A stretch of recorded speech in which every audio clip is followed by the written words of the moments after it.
సన్మా విగ్రహ శంకుస్థాపన కార్యక్రమాన్ని జరుపుకొని ఇక్కడ కూడా లలితక్కతో పాటు పనిచేస్తున్నటువంటి ఈ తెలంగాణ సమాజం కోసం ఆమెతో కలిసి పనిచేసినటువంటి వాళ్ళందరూ ఇక్కడ కూర్చున్నారు, మిగతా వాళ్ళు వెళ్ళిపోయారు. ప్రధానంగా బెల్లి లలితక్క 1990లో అప్పుడు నేను ఏఎస్ఎఫ్లో పనిచేస్తున్నాను. నేను మోత్కూరులో చదువుతున్నటువంటి క్రమంలో అప్పుడు పార్లమెంట్ సభ్యులు బొమ్మగాని ధర్మభూషణ్, ఆ క్రమంలోనే ఇక్కడ నేను ఉన్నప్పుడు అక్క పాట పాడుతుంటే డప్పు కొట్టేటువంటి వాళ్ళు లేరు, అక్క పాట పాడుతుంటే కోరసు పాడేటువంటి వాళ్ళు లేరు. అక్క పాట పాడితే డప్పు కొట్టేటువంటి అప్పుడు ప్రజానాట్య మండలిలో ఉన్నప్పుడు నేను అక్కతోని డప్పు కొట్టినాక అక్క పాట పాడితే ఎవరు కోరసు?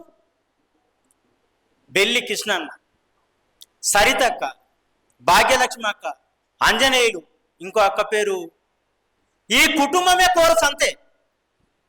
బెల్లి లలితక్కకు ఒక సాంస్కృతిక వేదిక లేదు. బెల్లి లలితక్క ఒక పాట పాడిందంటే తన కుటుంబమే కోరస్ ఇచ్చి ఈ సమాజానికి పరిచయం చేసిందని ఈ సందర్భంగా తెలియజేస్తున్నాను. అదేవిధంగా గొల్లకుర్మా డోల్ దెబ్బ వచ్చింది, అప్పుడు ఎంఆర్పిఎస్ వచ్చింది. ఎంఆర్పిఎస్, గొల్లకుర్మా డోల్ దెబ్బ, కుల సంఘాలన్నీ కూడా ఈ ఉమ్మడి ఆంధ్రప్రదేశ్లో ఆనాడు ఉర్రూతలుతున్నటువంటి పరిస్థితి. అప్పుడు గొల్లకుర్మా డోల్ దెబ్బ అనేటువంటి కార్యక్రమాన్ని పెట్టినప్పుడు అప్పుడు అక్క నేను ప్రయాణం చేసినప్పుడు లారీలల్లో పోయి, దేని మీద? లారీలల్లో. ఈరోజు ఒక కళాకారుడు వెళ్ళాలంటే అతనికి డబ్బులు ఇవ్వాలి, ఓ కారు పెట్టాలి, ఇంత ప్యాకేజీ మాట్లాడుతున్నటువంటి పరిస్థితి. కానీ అక్క లారీలో వెళ్ళి అక్కడ పాట పాడింది. లారీలో వెళ్ళి అక్కడ పాట పాడితే అక్క పడుకున్నప్పుడు కూడా మళ్ళీ రిటర్న్ పంపించేటువంటి పరిస్థితి లేదు. అక్క మీద నిర్బంధం. అప్పుడు తల పక్క పొంటి కూర్చొని నిద్ర లేకుండా కాపలు కాసిన, కాళ్ళ దగ్గర కూర్చొని నిద్ర లేకుండా కాపలు కాసిన. నేను కమ్యూనిస్టు పార్టీ ఏఎస్ఎఫ్లో తిరుగుకుంటూ నా ఉద్యమ జీవితం మొత్తం అక్కతోనే గడిపినని.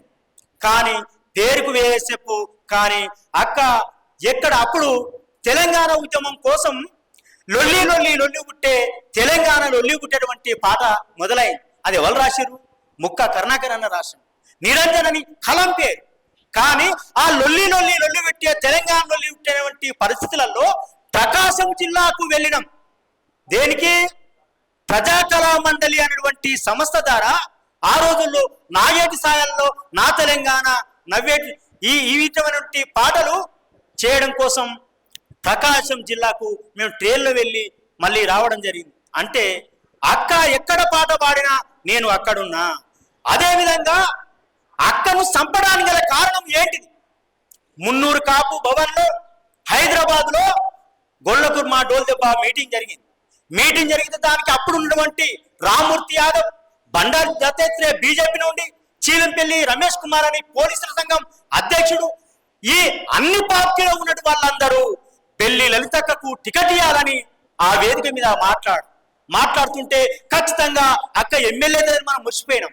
కానీ ఎమ్మటే అప్పుడున్నటువంటి చంద్రబాబు నాయుడు, అప్పుడున్నటువంటి ఎలిమినేటి మాధవరెడ్డి హోమ్ మినిస్టర్ ఒక పాట పాడినటువంటి కళాకారుని నా మీద పోటీ చేస్తుందా? ఇంతమంది టికెట్లు ఇస్తా అని ఈ గొల్లకుర్మలందరూ కూడా అక్కడ మాట్లాడతారా అని అక్కడ ఎప్పుడైతే మాట్లాడారో జైల్లో ఉన్నటువంటి నయం జైలు బయటికి ఎట్లా వచ్చాడు? అప్పుడున్నటువంటి హోమ్ మినిస్టర్, ఇద్దరు ఒప్పందం. ఒక పాటలు పాడేటువంటి బెల్లి లలిత ఏ విధంగా నా మీద పోటీ చేస్తుంది? ఆయన ఇంటెలిజెన్స్ రిపోర్ట్ తీసుకున్నాడు. గొల్లకుర్మల మద్దతు ఉంది, ప్రజాసమిత్యం మద్దతు ఉంది, ఎంఆర్పిఎస్ మద్దతు ఉంది. లలితక్క ఎక్కడ పాట పాడితే నీళ్ళ కోసం పాట పాడింది, వ్యభిచార వ్యతిరేకంగా పాట పాడింది, గుట్కాల కోసం పాట పాడింది, ఈ సమాజ అభివృద్ధి కోసం, సమాజ నిర్మాణం కోసం పాట పాడితే లక్షలాది మంది జమ కొడుతున్నటువంటి పరిస్థితులలో ఆ రోజు ఆ ప్రభుత్వం అక్కను అణచివేయాలని చూసింది.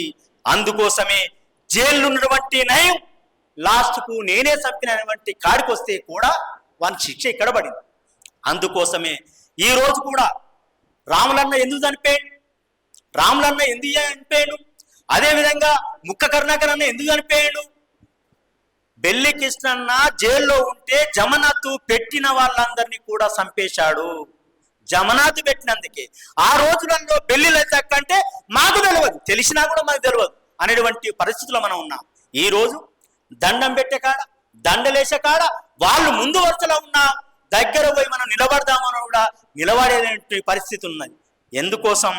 వాళ్ళు ఓన్ చేసుకోవడం ఓకే, వాడు ఓన్ చేసుకుడు కదా, అవునన్నా కాదన్నా కూడా అక్క గురించి, అక్క ఆశయాల గురించి వాడు మాట్లాడాల్సిందే, మనం మాట్లాడాల్సిందే. అది చరిత్రలో కూడా, పాఠ్యాంశాల్లో కూడా అక్క చరిత్రను పెట్టాలని ఈ సందర్భంగా నేను డిమాండ్ చేస్తున్నాను. అదేవిధంగా ఆ రోజుల్లో నేను గుట్కలోయమ్మ గుట్కలు, పానుపరక్ గుట్క తింటే పానం పోతుంది కొడతా అని పాట నేను పాడినప్పుడు, అన్న నేను ఆ పాట పాడుతానే అని నేను పాడినటువంటి పాట ఈ సమాజం మొత్తం ఆ రోజు పాడింది. ఆ అక్క పాడినటువంటి పాట ఆమె నోట వినడము అనంటే ఎప్పటికీ అక్క ఏ రోజు కూడా మర్చిపోయినటువంటి పరిస్థితి ఉండదు. ఆ రోజు చంద్రశేఖర్ చిన్న పిల్లగాడు ఉన్నప్పుడు అతను బెల్లి లలితక్క, బెల్లి కిషన్ వాళ్ళు ఆ రోజు ముక్క కరుణాకర్ అన్న రాసినటువంటి పాట పాడుతున్నటువంటి పరిస్థితి. ఆ రోజు మైకు పట్టుకొని పాట పాడరానటువంటి ఒక చంద్రశేఖర్ ఈ రోజు ఇంతమందిని సమన్వయం చేసి ఒక సభ అధ్యక్షత వహించి ఈ రోజు మనందరినీ ముందుకు నడిపిస్తున్నంటే ఆ రోజు బెల్లి కిష్టన్న, అదేవిధంగా బెల్లి లలితక్క ఆ వారసత్వాన్ని ఆ రోజు మైకు పట్టుకుండు కాబట్టి ఈరోజు అనర్గళంగా మాట్లాడుతూ సమాజ హితం కోసం, సమాజ అభివృద్ధి కోసం, మన హక్కుల కోసం ఈరోజు పోరాటం చేసేటువంటి పద్ధతిలో ఉన్నాడు. కాబట్టి ఈ అవకాశం కల్పించడం